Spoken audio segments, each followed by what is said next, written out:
I have the experience of seeing myself, my body. It was leaning against a tree. I was in a really bad car accident, and I was in the white light. Then a voice said to me, you need to go back. Your father wants you to stay."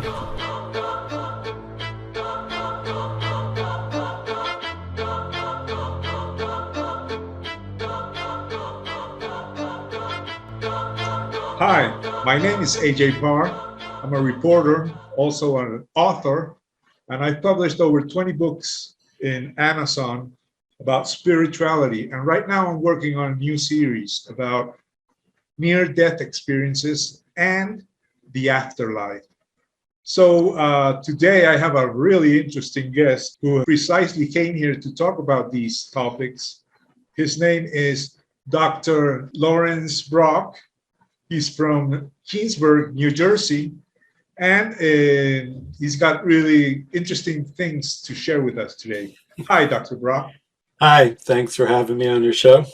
So Dr. Brock is counselor in Keansburg, New Jersey. He is a Doctor of Spiritual Science with a postgraduate degree in Advanced Ministerial Counseling.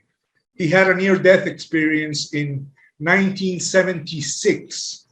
And after this, he led a spiritual life and also gained certain abilities, which we will mention later. And presently, he offers his services as a healer, basically. So can you tell us about your near-death experience? I understand it was in the 70s, like I mentioned. And can you tell us under what conditions, what happened? Yes, I had been living in Colorado in the United States, and I came back to the Northeast. My parents lived in Rye Brook, New York, and I came back to visit them. And I drove all the way back from my roommate in Colorado was a friend of mine from high school, so his parents lived in the same area. So we drove back, and we drove straight through, which is like 2,000 miles, and then we both went home to kind of rest a little bit, and we heard about a party a friend of ours from high school was having, so we went to the party. I took my mom's car because we had drove his car back from Colorado. I didn't have mine, and he took his car, and we went to the party. We were partying, drinking and smoking pot and probably other things that so it was kind of a funny story because I was a little high or thought I was a little high. But I told the young lady who was having the party I was going to leave my car there because I was too high to drive. But really my main motivation was to be able to go back the next day and flirt with her. Okay. But were you drunk and stoned? I was definitely drunk and high. Yes. Okay. So I was I was in my 20s, and it was in the 70s where people didn't think about that. Yeah, I graduated from high school in 1975. Yeah, so I remember those crazy years, those parties. Okay. Yeah. So almost back to my parents, my friend drove me. I realized my sister needed the car the next day for work because she was in there. So I had my friend bring me back to the party. So I went in to tell the young lady that I was taking my car, and I remember in my memory, I still have a vision of walking toward the door to leave the party. And when I look at that memory, like I don't drink it. Well, I drink very rarely now, but if I was like that, I wouldn't have driven because it was too colorful and kind of hazy when you drink too much. And I don't actually remember leaving the party. The next thing I remember is I was out of my body, looking down on my body was leaning against a tree with my legs straight out on the ground, and a police officer was crouching over me. The car was smashed beyond what you'd think someone could survive, and my head was cracked open. Did you recognize it was you? Did you know it was you? Yes, I knew it was me, definitely. All the time. Were you conscious in both places, within your body and outside, or only outside? No, only in the light. I was not conscious in my body. What do you mean by in the light?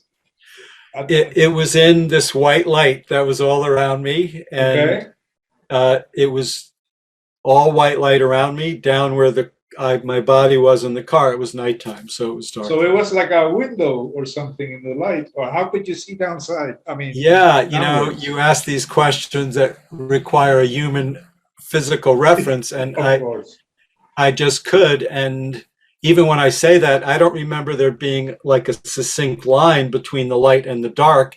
It's just I was in the light and it was dark there. So And that you was could all that see in both places, more or yes, less. I could see both Okay, places. Yes. at the same time. So, Okay. but behind me, again, how did I see that? I was not looking back there, but I knew it was there. There was a big circle of white, a different shade of white, and within there was this white being. That was more just like all white, no features or anything, with another shade of white radiating off of that being. Okay. Before talking about the being, you mentioned Yes. something that interests me because I've seen it, that it's a common trait among NDEers, is Yeah. the fact that they can experience peripheric vision, 360 degrees. There is a perception, maybe it's not sight, but there is a peripheral perception Yeah. all around you. You can see up, down, to the left, to the right, to the front, and to the back at the same time. That's what it was like. It was more just knowing and being a part of it. Like you said, I never even thought of that for years. And someone said, so you could see behind you. And I go, it wasn't really like seeing behind me. It was more just knowing that it was there. Yeah. And so Great. it's hard to describe. Okay, so and what about this being? The being. So part Could of you what, see his face? Was he? there was no features on the face. It was just this light, white light being radiating light. And so the being said to me, you have to go back. Your father wants you to stay. And everything just seemed so perfect. There was just a feeling to it, like the most wonderful feeling. And people say, do you have a body? It felt like I had a body because it was a feeling. And there was a knowing and a loving and in the same way you're saying it wasn't really sight, it wasn't really the same as being a physical being. It was Okay. just this wonderful, wonderful thing that, and even I say that part of me wants to float into that. And, I knew even seeing my head cracked open, it didn't bother me at all. It was fine. Wow. Yeah. Everything was fine. The world was fine. The dilemmas with my parents at that age seemed fine. Everything just seemed totally fine. Yeah. Another characteristic I've noticed among the people that I have interviewed is that when they reach that dimension or that stage, they feel like a bliss. They feel happy. They feel whole, Yeah. and they feel lots of love.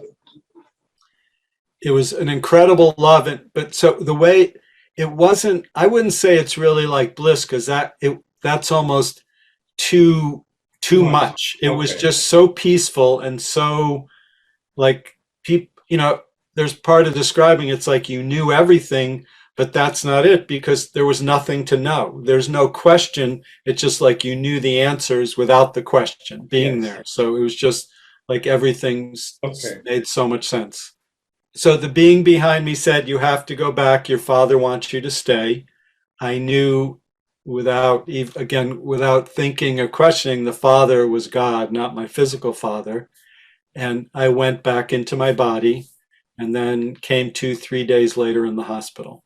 What you've mentioned in several interviews that later on, or I don't know if in that moment you realized that this being could be Jesus.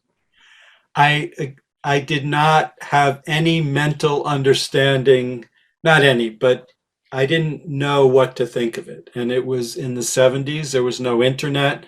Once you had your near-death experience, you say that you developed certain healing powers and that when you touched people, it felt different. Can you tell us about that? Yes, that is something that clearly happened after my near-death experience. The other things, I could see hints of it happening before, but so when I went to touch people, and still if I touch someone, my hands become warm. And a lot of times it doesn't feel to me like my hands warm, but they feel the warmth. And to me, it feels like they're warm, but to them, it feels like I'm warm. And I just start to notice that. And, again, I didn't have any reference for what to do with this information. Yeah, And I remember that Dr. Moody, Raymond Moody, in 1975 published Right. this book. And for the first time, someone used the term near-death experience. So he Right. actually coined the phrase, the term. I'd never heard of it. At the time, he was the only one who had written a book about it. Most people did not believe. Tell you the truth, I wasn't so sure I believed it. Even though I knew it happened to me, it's like, what do you do in your mind about it is a whole lot different than, Yes. You're brought up a certain way to learn certain things. And, the only reference I had for it really was in Star Trek, that some of the things in there. And of course, that was science fiction, but again, that was the beginning of my understanding. So the way that I knew that, and I mean, still that rings true to me, is later on when I started studying with a spiritual teacher. But it was pretty quickly after that I met this man who was a Sufi sheikh, so Islamic teacher. I was brought up in a Jewish family, talking to me about Jesus and Mary. And so, yes, I met this, things just lined up. This woman showed up at my door one day, said to me, I'm a friend. Which woman? Okay, tell us about this woman. So there was, so I was living in Colorado. I came to visit my parents. I had the near-death experience. It was this profound, wonderful, something definitely changed in me. And then I didn't know what to do about it. I moved back east. My mother convinced me to, and I was working in my family electrical contracting business, mostly doing office work, doing some electrical work, but it was go to work, go home. I was living a normal life. And so a woman shows up at my door and says, I didn't tell too many people about it, but one of my friends from Colorado I told, and her sister showed up at my door saying, I heard some cool things about you, and I know someone who teaches about what happens after we die. And then I wanted to know. So, but again, it didn't even realize to me, I didn't realize how cool it was that this woman just showed up. Like I didn't do anything. And, it was showed up and then introduced me to this teacher that I spent a number of years studying with. Yeah, you say he was a Sufi master.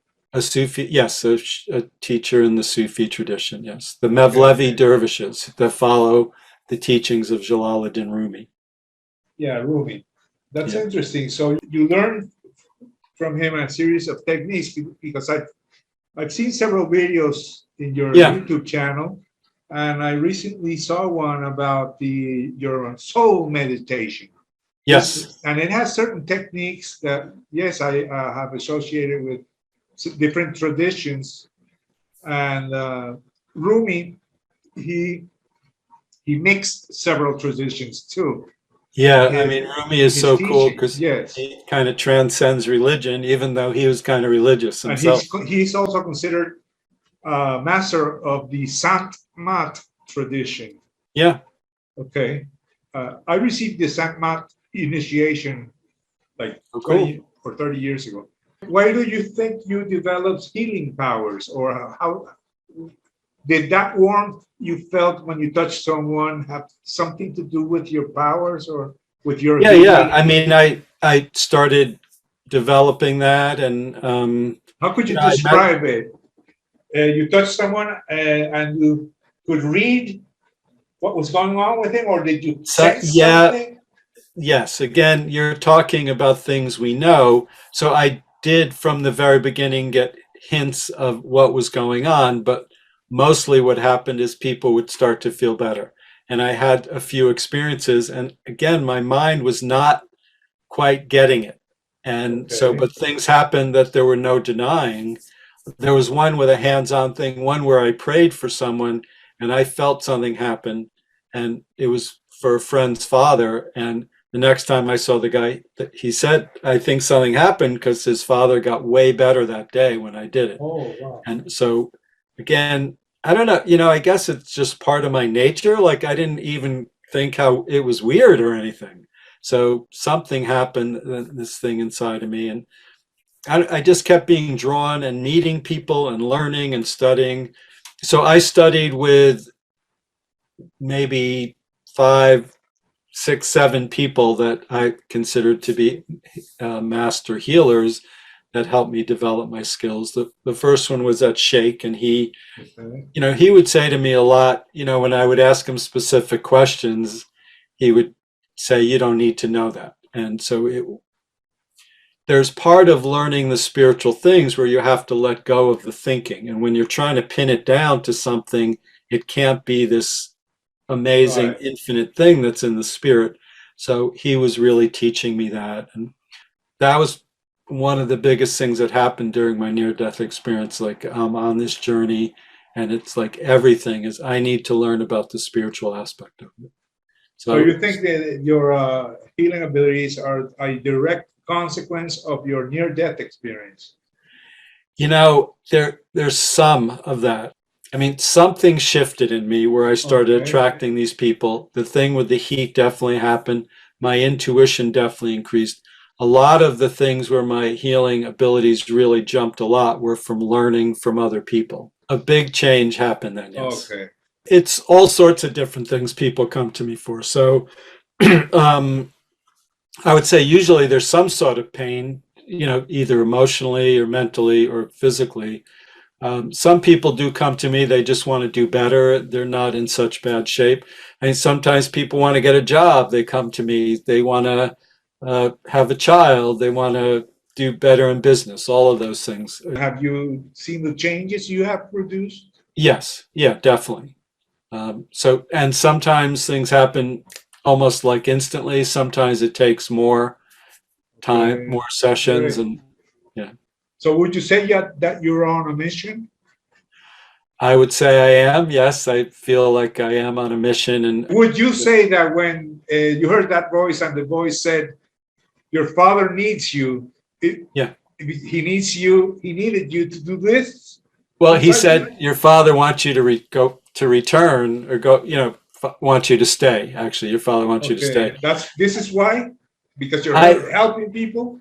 Again, I think that's part of my mission, but what you're saying is a pretty grand thing, and I don't know. Well, but I like to help people. It's part of my nature. I'm trying to get it out of you. Admit it. You're doing something great, I think, because you're helping people not only physically but also psychologically. I can relate to many experiences because I also have a spiritual path and have experienced extraordinary things. Well, I like that you've done research into religion, because I think that's important. Because I said, I think maybe before we started recording, I don't like when people just throw out religion and dismiss it, because yes, like we were talking about Rumi. I mean, he was Islamic, but in the beginning of the Mathnawi, it says this is the root of the root of the root of the religion. And it's like, that's it. It's like what's really underneath, but underneath that and underneath that, like that essence of loving that's in every religion. That the things I consider real religions, that part is there. So whatever you say about that, the universe of love, the universe of light, whatever you say is wrong, because you cannot express it. That's right. I love that. That's what I say all the time too. Yeah, and if you try to put a name to it, it's like the Taoists say, if you talk about the Tao, it is not the Tao. That's right. But even you say that to people, then they get it, because it's bigger and more than you could know. And when you describe, I can't quite explain it, everyone goes to connect, even unbelievers, they go to connect into that thing that we're talking about, and they get it a bit. So it's kind of cool. Okay, so great talking to you. Nice talking to you. Thanks a lot. Yeah, thank you.